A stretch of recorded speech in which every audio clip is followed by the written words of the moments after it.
Afrodisias, una remota ciudad en las fronteras del Imperio Romano. En otro tiempo famosa por la sobrecogedora belleza y realismo de sus esculturas. Hoy está casi olvidada, aunque su increíble estado de conservación es comparable al de Pompeya. Afrodisias es una de las joyas olvidadas del Imperio Romano. Visitarla es como viajar en el tiempo. Fue el santuario más sagrado de Afrodita, la diosa del amor. Los peregrinos recorrían cientos de kilómetros para visitarlo, entre ellos Julio César, buscando la bendición de la diosa cuando aspiraba a convertirse en el amo de Roma. La ciudad sufrió las guerras civiles romanas durante el siglo I a.C. Su salvador fue un esclavo liberado cuya visión forjó la ciudad que conocemos hoy. Uno se queda boquiabierto al caminar por aquí. Nuestros investigadores se valdrán de los últimos descubrimientos arqueológicos para recrear los edificios más notables de la ciudad. Sus templos, sus monumentos, los lugares de ocio y la tumba perdida de su padre fundador. Le devolveremos la vida a esta ciudad romana para ver cómo era en su apogeo.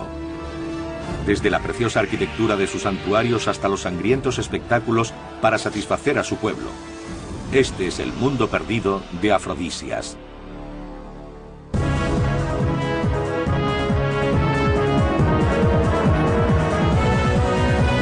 Mundos perdidos, la ciudad perdida de Afrodita. Nuestros investigadores se encuentran en el sudeste de Turquía, en lo que fuera la provincia romana de Asia Menor. Han venido hasta Afrodisias, ciudad que se llamaba así por su deidad protectora, Afrodita, la diosa griega del amor. Su origen se remonta a 5000 años antes de Cristo. Primero fue una ciudad griega y luego romana. Esta fusión de dos grandes culturas, dos estilos, la convirtió en una joya del Imperio Romano. Eleanor Herman es historiadora. Quiere descubrir el aspecto que tenía Afrodisias cuando era una de las ciudades más famosas, elegantes y bellas del mundo clásico. Y averiguará por qué se le debe todo a un esclavo, Cayo Julio Zoilos. El personaje más fascinante de Afrodisias fue Zoilos, un esclavo liberado por Julio César. No tenía nada, pero fue ganando poder y riqueza. Quiero averiguar cómo lo logró.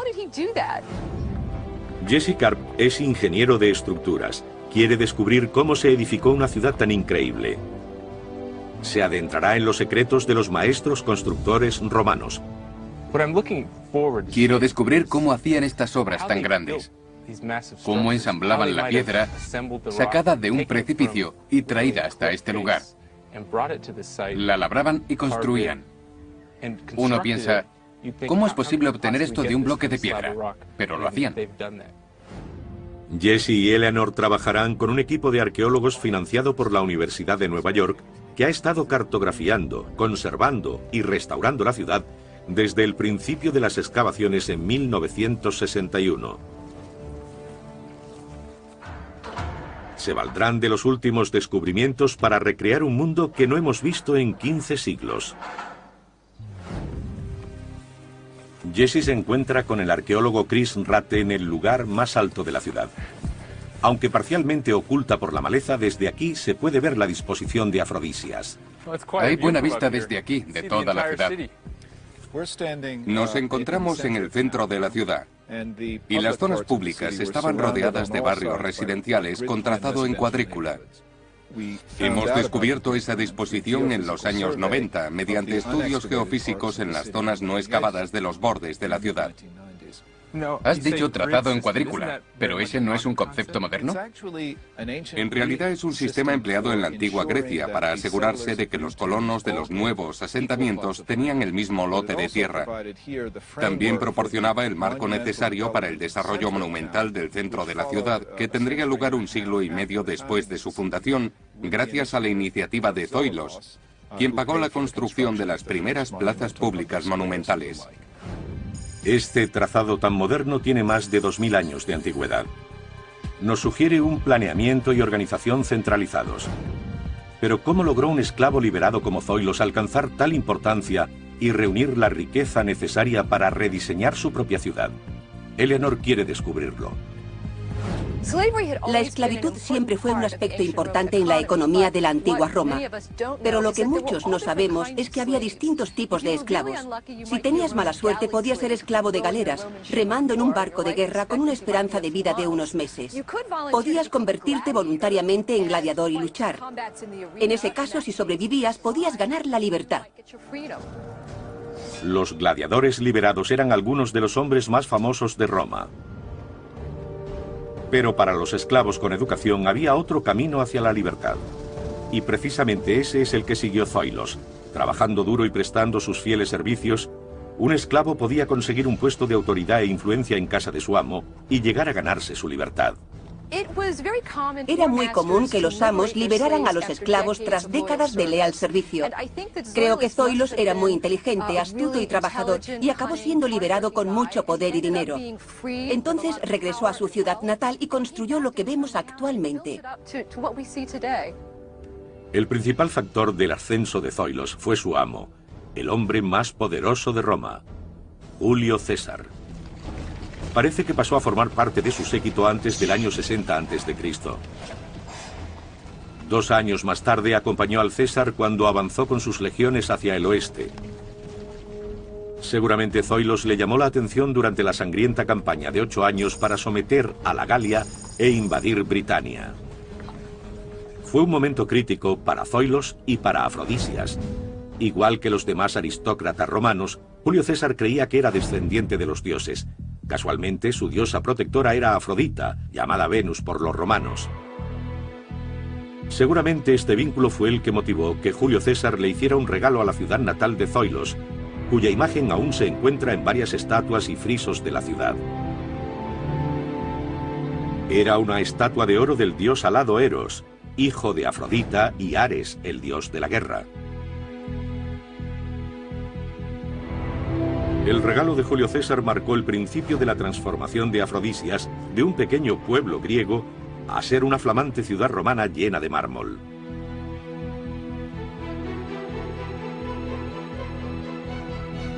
Y Zoilos jugó un papel central en este cambio. La Universidad de Nueva York lleva décadas trabajando en el lugar para reconstruir esta historia.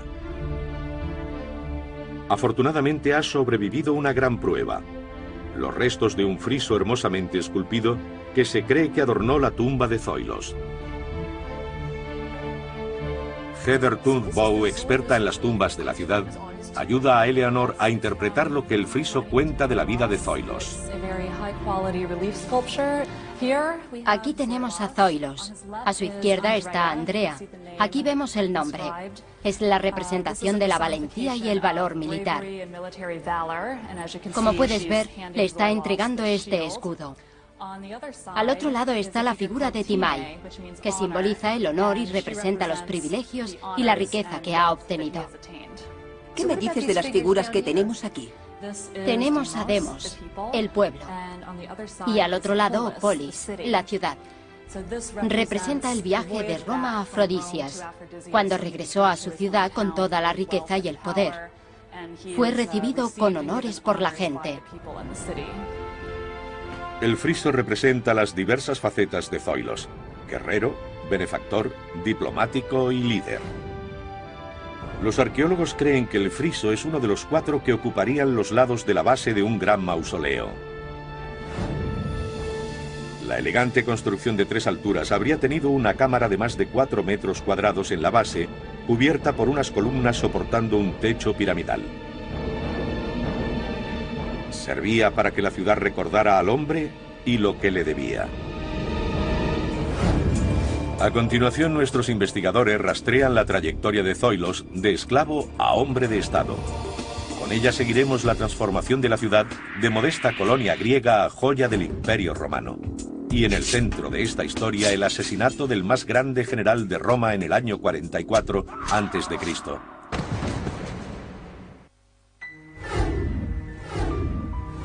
Nuestros investigadores se encuentran en Afrodisias, una ciudad fundada por los griegos y transformada por los romanos durante el Imperio en una espectacular ciudad de mármol. Transformación desencadenada con un regalo de Julio César y continuada por sus sucesores.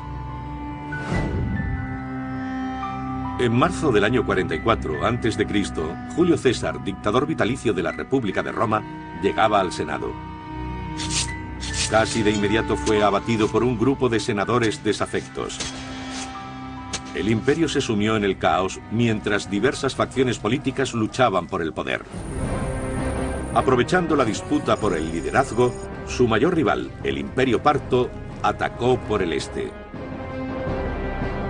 Afrodisias se vio empujada a la primera línea de un gran conflicto. Zoilos, el fiel esclavo de Julio César, fue liberado por Octavio, heredero elegido por César. Fue destinado a su ciudad natal para liderar su defensa. Según parece, Zoilos era de Afrodisias y regresó con una gran riqueza y poder y ayudó a defender la ciudad. Fue el responsable de su alianza con Octavio. Lograron defenderse y en el año 39 a.C. los partos fueron expulsados de Asia Menor. La victoria fue un punto de inflexión para Afrodisias y para Zoilos. Para recompensar su coraje y su lealtad, Octavio premió a Afrodisias declarando la ciudad libre, o lo que es lo mismo, exenta de pagar impuestos a Roma. Zoilos reunió los fondos liberados para usarlos en un plan de construcción. Nuestros investigadores estudian el complejo del templo romano iniciado a finales del siglo I a.C. como símbolo de la nueva riqueza y orgullo de Afrodisias. ¿Esto es la entrada? Sí, es lo que se denomina propilón, una palabra griega que significa la puerta de entrada. Era una estructura cubierta con un techo de vigas que se extendía desde estas columnas hasta aquellas. ¿Y el templo está más allá? Accedemos al santuario después de cruzar la puerta de entrada. Pero Jesse descubre que a principios del siglo VI después de Cristo, el templo pagano se convirtió en catedral cristiana. ¿Entramos en el templo de Afrodita? Entramos en el templo, pero lo que ves es lo que sobrevivió después de haberlo convertido en una catedral cristiana en el 500 después de Cristo. Lo que hicieron fue invertir la estructura original. Era un cubo rodeado de columnas que contenía una estatua. Al convertirse en iglesia, ese cubo fue desmantelado y usado para levantar paredes alrededor de las columnas.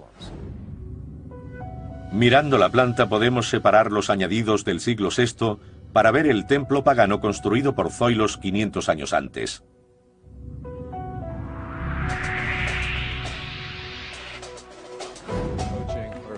Jesse quiere conocer las ideas y técnicas arquitectónicas del edificio original. ¿Cómo trazaron la planta? Los arquitectos de la antigüedad no disponían de unidades de medida estándar como el metro o el pie inglés. En cada edificio establecían cuál sería la unidad usada en él. Aquí el patrón permanece inscrito en uno de los bloques originales del templo. ¿Qué longitud tiene? Es exactamente un pie, 29,5 centímetros del sistema métrico. Encontramos esta medida en las dimensiones más significativas del templo y en los planos de la ciudad. Entonces, si miramos a nuestro alrededor, veremos múltiplos de esta medida por todo el lugar. En todas partes.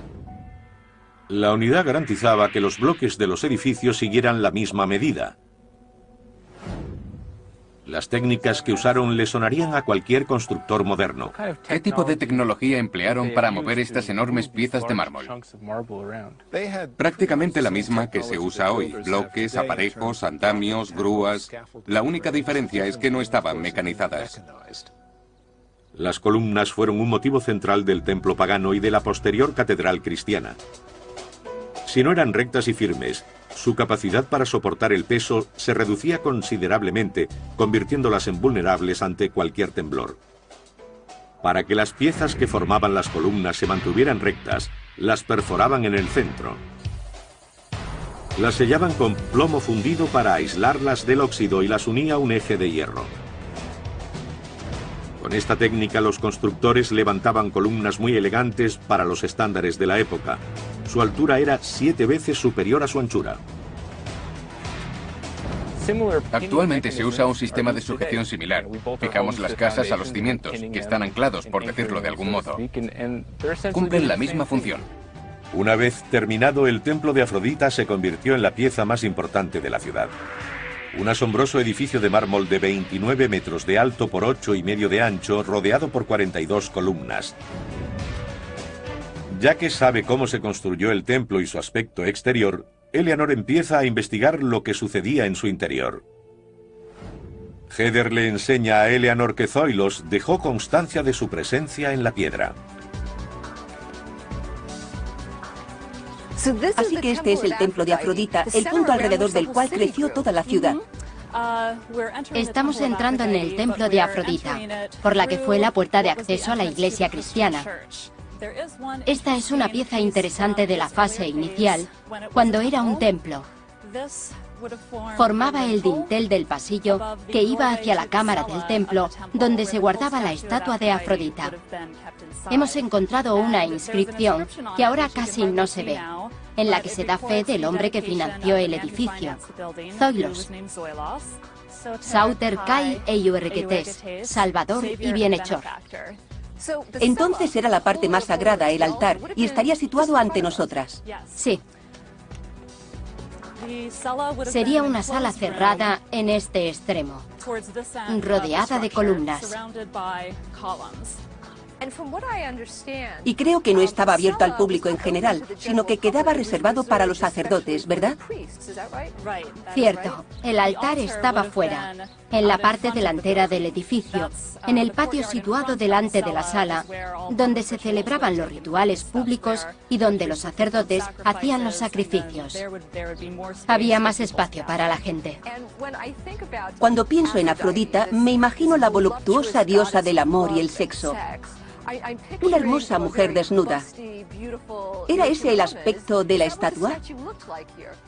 La Afrodita de Afrodisias tiene una forma muy diferente. En el museo cercano hay una estatua de la diosa. ¿Sería esta una reproducción de la diosa Afrodita que se encontraba en el templo? No tiene nada que ver con lo que imaginaba, ni siquiera tiene curvas. Es verdad. Presenta esta forma porque es una mezcla de una antigua diosa de Anatolia y la Afrodita griega. La figura de Afrodita se encontraba en la parte cerrada del templo llamada cela. Se mantenía en penumbra y solo podían entrar los sacerdotes de la diosa. Pero seguramente esta estatua no fue la única atracción del templo. En la antigüedad, en distintos lugares dedicados al culto de Afrodita, disponían de una extraña institución, la prostitución del templo. Eran chicas de 15 o 16 años que esperaban en las escaleras de los templos a que llegara algún hombre y les ofreciera dinero a cambio de su virginidad. Las chicas más guapas volvían a casa el primer día. Las menos atractivas a veces se quedaban allí durante años. Desafortunadamente no podemos saber si este tipo de prostitución se practicaba en Afrodisias. Los motivos que llevaron a Zoilos a construir este templo tenían mucho menos de devoción religiosa que de ambición social. Ser elegido el sumo sacerdote del templo era una manera de aumentar su prestigio y estatus. En la antigua Roma, ser sacerdote era casi como ser juez civil. Llevar a cabo ciertas funciones era un honor. Y no solía implicar una dedicación completa, las 24 horas del día. Con este puesto, Zoilos se convertiría en una de las personas más influyentes de Afrodisias, justo en el momento en el que la ciudad tenía que tomar una decisión crucial. El Imperio Romano estaba en una encrucijada peligrosa porque se gestaba una nueva guerra civil. Octavio, heredero del César, estaba a punto de enfrentarse a Marco Antonio. La ciudad debía posicionarse y lo haría sabiendo que una elección equivocada podría suponer perderlo todo. Nuestros investigadores se encuentran en Afrodisias, una ciudad romana dedicada a la diosa del amor, Afrodita. Situada dentro del territorio gobernado por el íntimo amigo del César, Marco Antonio, su pueblo tuvo que tomar una difícil decisión en el año 31 a.C. ¿Debían apoyar a Marco Antonio o al sobrino del César, Octavio, en su lucha por el control de Roma? Cayo Julio Zoilos brindaba su apoyo a Octavio. Recibió ese nombre por ser un esclavo liberado de Cayo Julio César, el hombre cuya muerte había originado la lucha por el poder. Encontramos pruebas de la actitud de Octavio hacia Zoilos y la ciudad de Afrodisias en las inscripciones de la entrada del anfiteatro.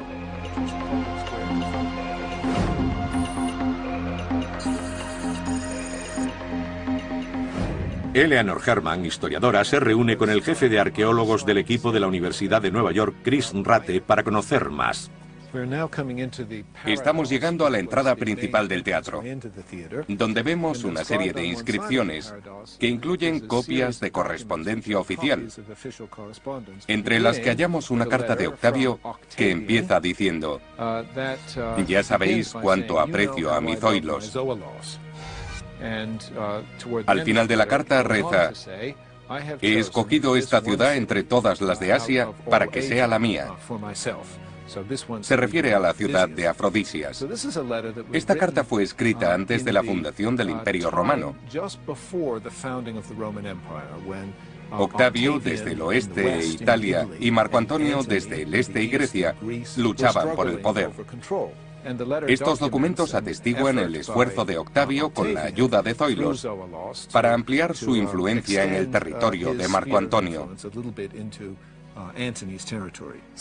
Así que Octavio lo hacía para intentar ganarse el apoyo de esta ciudad. Exacto. Y parece que también fue el motivo por el que envió a Zoilos aquí. Según la tradición griega, las decisiones políticas importantes, como apoyar a Marco Antonio o a Octavio, debían ser debatidas por los hombres libres de la ciudad públicamente. Eleanor quiere saber si se hicieron estos debates. Esto es el teatro, el lugar donde se hacían representaciones, pero ¿tenía otras finalidades? Era un espacio para asambleas de todo tipo. Cuando el gobernador romano venía aquí para dirigirse a la ciudad, escogía este lugar para hacer sus discursos, donde recibiría los aplausos del público. También se usaba para espectáculos de gladiadores, por eso la zona de la orquesta está por debajo del escenario. Los deportes sangrientos, gladiadores, peleas con animales salvajes y ejecuciones públicas figuraban entre los pasatiempos preferidos de los romanos y los exportaron con gran entusiasmo a todos los rincones de su imperio. Estos espectáculos también eran una poderosa arma política y los dignatarios locales, como Zoilos, financiaban las luchas para aumentar su popularidad. ¿Qué aspecto tenía hace 2000 años? ¿Era muy distinto de lo que vemos hoy? Era el doble de grande de lo que vemos. Ahora solo queda el bloque más bajo de asientos, pero había otro nivel encima. El edificio del escenario, el telón de fondo permanente, tenía 3 plantas. El conjunto sería muy elaborado y daría la sensación de ser un espacio cerrado. ¿Estaba lleno de estatuas de mármol? Sí, había muchísimas estatuas entre las columnas de los 2 últimos pisos. Muchas de ellas fueron encontradas cerca del escenario durante las primeras excavaciones. Las minuciosas investigaciones de la Universidad de Nueva York han descubierto la gran cantidad de estatuas y ornamentos que adornaban el escenario. Y seguimos encontrando rastros del ciudadano más importante de Afrodisias. Esto no era solo un escenario, era una valla publicitaria. En el dintel encontramos una inscripción con el nombre de quien lo ofrece, Cayo Julio Zoilos, identificado como hombre libre o exesclavo del hijo de Julio César, Octavio, e importante magistrado de la ciudad, cargo que había renovado en 10 ocasiones. Finalmente dice que dedica el edificio a Afrodita, la deidad más importante de la ciudad, y a Demos, la encarnación de los ciudadanos. Esta inscripción también es una manera de recordar el apoyo que Zoilos le brindó a Octavio en su conflicto con Marco Antonio. Esa lucha acabó en una guerra abierta en el año 31 a.C. Después de casarse con Cleopatra, la mujer más rica del mundo y reina de Egipto, Marco Antonio disfrutaba de una gran ventaja económica. Pero no se percató del insulto moral que causó en Roma su boda con la examante de Julio César. Cuando Marco Antonio se divorció de su mujer, una patricia, y se casó con Cleopatra, la reacción fue de horror. Allí estaba con esa encantadora mujer oriental que le haría hacer cosas terribles a él y a Roma. Los temores de Roma se confirmaron cuando Marco Antonio y Cleopatra declararon que Cesarión, el hijo mayor de Cleopatra, era hijo de Julio César. Por este motivo decidieron proclamarlo heredero de un supuesto imperio romano egipcio. Estas escandalosas reivindicaciones habrían sido una buena munición para que Zoilos lograra convencer a los afrodisios de la necesidad de apoyar a Octavio en la guerra. La decisión definitiva se tomaría en el teatro. Zoilos ganó. Para satisfacción de los afrodisios, que debían temer las represalias de Marco Antonio, la guerra fue corta. Abandonado por sus hombres y creyendo erróneamente que Cleopatra había muerto, Marco Antonio se suicidó. Octavio invade Egipto y encierra a la célebre reina en su palacio. Ella también se suicida. Entonces, ejecuta a Cesarión para convertirse en único sucesor del César y amo absoluto del Imperio Romano. Siguiendo los consejos de Zoilos, Afrodisias había apoyado al bando ganador. Ahora cosechaba los beneficios del favor de Octavio, visibles en el teatro acabado. Se terminó sobre el 27 a.C., unos años después de la victoria. El escenario era una asombrosa edificación de 3 plantas, adornada con estatuas de dioses, héroes y dignatarios, entre los que debía de encontrarse el mismo Zoilos. Este había reconvertido el foro más importante de la ciudad y había reconstruido el santuario más sagrado, el templo de Afrodita, del que él era sumo sacerdote. El exesclavo se había convertido en el amo de la ciudad, pero sus ambiciones no quedaron ahí. Su siguiente proyecto sentaría las bases para que Afrodisias se convirtiera no solo en un centro de los negocios, el comercio y las artes, sino en prestigiosa sede para los juegos y sacrificios más sangrientos. Nuestros investigadores se encuentran en el sudoeste de Turquía en una ciudad llamada Afrodisias, un lugar olvidado de elegantes edificios de mármol. Actualmente sus restos son comparables a los de Pompeya. Jesse Karp se encuentra con Lia Long, arqueóloga, en una cantera a 2,5 kilómetros de la ciudad. Intenta descubrir por qué Afrodisias fue considerada la ciudad más hermosa del Imperio Romano. Estamos ante una de las mayores canteras que usaron los habitantes de Afrodisias para abastecerse de mármol. Es enorme. ¿Qué cantidad de piedra extrajeron de este lugar? Pues unos 280 metros cúbicos. Eso es muchísimo. Sí, desde luego. Y seguramente la usaron en varios de los monumentos del centro de la ciudad. Aún hoy son visibles las marcas de las técnicas usadas hace 2000 años para extraer el mármol de la cantera. Si te fijas, este es uno de los bloques que cayó de la cara de la cantera. Vemos algunas marcas y un agujero en el centro. ¿Para qué servía? Ese orificio se usaba para desprender el bloque. Utilizaban cuñas de madera envueltas con telas y las llevaban hasta los agujeros. Las humedecían y al secarse se expanden. Eso es. Y la roca se fragmentaba. Aún se puede apreciar el perfil de un camino usado para trasladar el mármol. Ahora estamos recorriendo el antiguo camino por el que se transportaba el mármol al centro de la ciudad. Vale, pero ¿cómo lo hacían? ¿Tenían carros y bueyes? Exacto. Los animales lo arrastraban ladera abajo. Lo mejor de las canteras de Afrodisias es que se encontraban a 2,5 kilómetros, mientras que en Roma el recorrido era 10 veces más largo. Este era el secreto de la belleza de Afrodisias. Estaba rodeado de media docena de canteras de mármol de fácil acceso. Ninguna otra ciudad del imperio tenía tal abundancia de mármol, ni siquiera Roma, donde edificios tan espectaculares como el Panteón tuvieron que construirse parcialmente con hormigón. Jesse se reúne con el arqueólogo Peter Stabler en la mayor obra en mármol de la ciudad. Están en una de las construcciones que seguramente acabó con las reservas de al menos una de las canteras locales. El enorme estadio.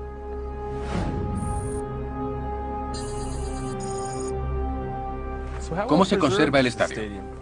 Es uno de los estadios antiguos más grandes y mejor conservados. Es una construcción inmensa. ¿Tienes idea de la cantidad de mármol que se usó para construirlo? Tiene unos 275 metros de largo y 76 de ancho. Hemos calculado que fueron necesarios unos 70 metros cúbicos. Desde la grada más alta del estadio se puede apreciar la gran cantidad de material usado en su construcción, además de su forma y diseño únicos.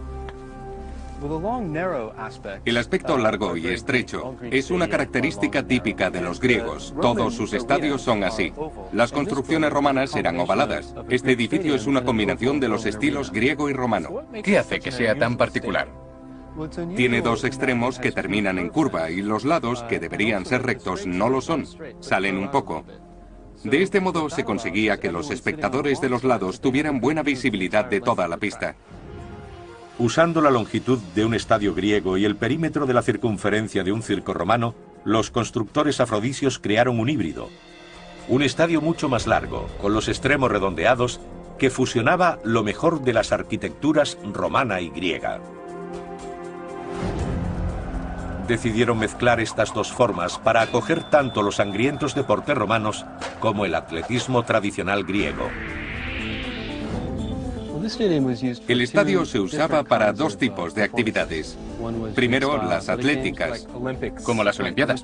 Sí, competiciones de tipo olímpico como carreras o lanzamiento de disco y jabalina. Y segundo, los deportes salvajes de los romanos, gladiadores, caza de animales salvajes y ejecuciones públicas. De los dos tipos de juegos celebrados aquí, los atléticos eran los más antiguos. Los griegos celebraron sus primeros Juegos Olímpicos en el siglo VIII a.C. En Afrodisia, los juegos locales se llamaban Afrodiseia, y los más populares eran carreras, lucha, lanzamiento de disco de jabalina y carreras de carros. Como hoy, determinados grupos de aficionados tenían reservado su asiento, pero también había restricciones, sobre todo para las mujeres durante las competiciones atléticas. Muchos de los asientos tenían inscripciones que indicaban que estaban reservados a grupos concretos, gremios como los jardineros sagrados, familias adineradas o visitantes de fuera. Curiosamente, algunas de las inscripciones tienen nombres de mujer. Las mujeres no podían presenciar las pruebas atléticas porque los hombres competían desnudos, pero sí tenían permitido el acceso a los combates de gladiadores y a las crucifixiones. Otro de los motivos de la construcción de este estadio fueron los deportes sangrientos. Con casi 275 metros de longitud y 30 filas de asientos, el estadio podía albergar hasta 30.000 personas, el doble del número de habitantes de la ciudad. Para los festejos más importantes, los juegos duraban varios días seguidos. No era extraño que la gente encontrara otra manera de divertirse entre un evento y otro. Aquí tenemos un tablero de juego que alguien talló en el asiento hace 1600 años. En los momentos en los que te aburrías, entre combates, después de las decapitaciones, antes de que saliera el león a hacer trizas a la gente, podías sentarte a jugar con un amigo. El estadio fue un gran logro, pero tanto sus medidas como su importancia tendrían que competir con el siguiente proyecto de construcción de Zoilos. En el año 25 a.C. empezó a reconstruir la plaza principal, o ágora, un proyecto de grandes dimensiones con el que Zoilos quiso dejar su huella indeleble.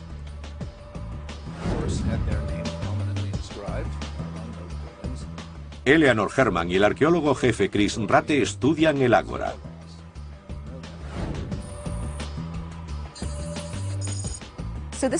Esto es el ágora, el antiguo mercado y el centro neurálgico de Afrodisias. Sí, la palabra ágora, en griego antiguo, significa tanto multitud como el lugar donde se congrega. Y eso es exactamente lo que era. Era la plaza principal civil y comercial de la ciudad, con todos los puestos situados en el pórtico que la rodeaba. Las asambleas de ciudadanos tenían lugar aquí, y parece que durante los días de mercado los habitantes de pueblos cercanos acudían para poner sus puestos en los que vendían sus productos y utensilios. Así que era como un centro comercial al que la gente venía y compraba casi todo lo que quería. Eso es. Una vez terminada tenía 200 metros de larga y 70 de ancha. Era una plaza espectacular, a la altura de cualquier otra del Imperio Romano. Estaba rodeada de una preciosa columnata cubierta llamada Stoa. Pasillos techados como este se extendían más allá del ágora uniéndola al templo de Afrodita, para que los ciudadanos pudieran pasear de un lado al otro del centro de la ciudad sin tener que hacerlo bajo el sol o la lluvia. Indicios arqueológicos sugieren que aquí se encontraba la tumba de Zoilos. El santuario de Afrodita era el centro religioso de la ciudad. Esto es el centro cívico. El ágora era un espacio abierto que disponía de algunos monumentos públicos repartidos a su alrededor. Y en el centro hay una plataforma cuadrada de mampostería que tiene las dimensiones adecuadas para la tumba de Zoilos. El ágora es el emplazamiento tradicional de las tumbas de los fundadores de las ciudades. No lo sabía. Pensaba que todas las ciudades enterraban a los muertos en las afueras. Los griegos hacían una clara distinción entre la ciudad de los vivos, la polis, y la ciudad de los muertos, la necrópolis, situada afuera. Pero la gente importante era la excepción. Podían ser enterrados en lugares muy respetados, como el ágora. Seguramente este es el punto en el que se encontraba el mausoleo de Zoilos hace 2000 años. Debía ser un edificio reconocido que conmemoraba los logros de un hombre que transformó su humilde pueblo griego en una ciudad romana desarrollada plenamente, honrada por los emperadores. Pero un grupo de afrodisios pretendía despreciar el legado de Zoilos tan pronto como pudiera. Zoilos generó una gran riqueza para la ciudad y supongo que debía recibir muestras de respeto y gratitud por ello. Pero también habría gente celosa, ya que era un antiguo esclavo, la clase más baja, que se dedicaba a inscribir su nombre por toda la ciudad. Supongo que las más poderosas familias aristocráticas estarían muy celosas. Zoilos murió hacia el año 20 a.C. La aristocracia local, privada del poder por un esclavo liberado, se movilizó rápidamente para reclamar la autoridad que consideraba suya por derecho de nacimiento. Para facilitar el cambio de régimen, tuvieron que probar su fidelidad a Octavio, ahora llamado Augusto, el primer emperador romano. Y eligieron hacerlo construyendo el edificio más ambicioso jamás levantado en Afrodisias. Un rompecabezas que nos sigue asombrando en la actualidad. En la ciudad romana de Afrodisias, nuestros investigadores exploran el notable legado de un esclavo liberado que se convirtió en hombre de Estado, Cayo Julio Zoilos. Han revelado cuál era el aspecto del templo de Afrodita cuando Zoilos lo reformó a mediados del siglo I a.C. Y también han visto el magnífico escenario que añadió al teatro y la extensa ágora donde construyó su propio mausoleo. Ahora se centran en el majestuoso edificio construido tras su muerte. Llamado Sebasteion, fue el templo imperial de la ciudad dedicado a Octavio y a los primeros Césares. Jesse lo visita con un experto en reconstrucciones, Gerhard Pohl. Se enfrenta a la enorme tarea de rehacer una parte del que fuera el edificio más espectacular de la ciudad. Estos bloques están por todas partes. Parece un enorme rompecabezas. Tenemos más de 3.500 bloques como este. ¿Y con eso tendréis suficiente para reconstruirlo? Es suficiente porque para hacer este tipo de trabajo necesitamos más del 70% del edificio. Pero cuando tienes todos esos bloques mezclados, ¿cómo sabes cuál encaja con cuál y dónde van? Hay muchas marcas diferentes, orificios y elementos decorativos. Podemos averiguar la posición original de las piedras. Muchas de ellas pertenecen a la entrada del Sebasteion de 3 niveles que llevaba a su característica más importante, una vía ceremonial de casi 90 metros de largo por 15 de ancho. ¿Qué parte del Sebasteion estamos recorriendo ahora? Ahora atravesamos el patio de este edificio. La entrada estaba en ese lado. Vale. Y al otro lado tenemos el templo. A izquierda y derecha hay unos pórticos de 3 plantas. Los estamos reconstruyendo en esta esquina. Tendrá la misma altura. ¿Cuánto tardaréis? Unos 4 o 5 años más. ¿Y cuánto lleváis trabajando? Hace ya 4 o 5 años. Así que son unos 10 años. Gerhard le muestra las técnicas tradicionales que usan para la reconstrucción del templo. Aquí tenemos las marcas de una grapa. ¿Pasa por aquí? Sí, era una grapa que unía las dos piezas. Veamos cómo encajan. Así que esta es la construcción original. Sí, la original. ¿Y estos de aquí? No parecen los originales. Parecen de hormigón. Son moldes. Primero usamos unos moldes para probarlos en la parte superior del edificio. Los originales están allí. Intentamos encontrar la posición y cuando estamos seguros de que van en ese lugar, los sustituimos. Aquí hay un hueco. ¿Tenéis que llenarlo? Quedará vacío. Solo usamos copias si es estrictamente necesario para la construcción.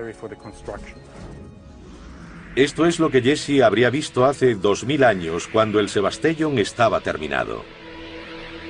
Una espectacular vía ceremonial que terminaba en el templo situado a más de 90 metros. Al final, en el lugar en el que se levantaba el templo, encontramos a Eleanor con el arquitecto Thomas Kiefer. Intenta imaginar el aspecto interior de esta suntuosa construcción. ¿Qué finalidad tenía el templo si disponían de un importante santuario dedicado a Afrodita justo al lado? ¿Para qué construyeron otro? Creemos que este templo no era lo más importante de todo el complejo. Lo más importante eran los pórticos. Al entrar en esta zona, cualquiera quedaba asombrado por los enormes edificios de 3 pisos de alto, que presentaban relieves en la segunda planta y en la tercera. Debía parecer un enorme cómic. Los arqueólogos han logrado reconstruir el aspecto de los pórticos laterales. Y gracias a las inscripciones han podido saber que fueron levantados por familias nobles rivales. Todo el proceso duró más de un siglo. Cada lado de la vía ceremonial presentaba una colección singular de frisos en los pórticos de 12 metros de altura. Intentar recomponerlo viene siendo una tarea enorme. Ya se ha cumplido una década de minuciosos trabajos de reconstrucción y restauración. Los arqueólogos han descubierto una de las mejores colecciones de escultura romana, con bellas representaciones de emperadores, héroes míticos y aristócratas locales. El responsable de estas restauraciones es Trevor Proudfoot, un destacado especialista. ¿Qué se hace en este taller? Hay dos tareas principales. La más importante es la de restaurar todos los relieves que han sobrevivido. ¿En cuántos estáis trabajando? Bueno, 70. ¿Qué tipo de proceso seguís para restaurarlos?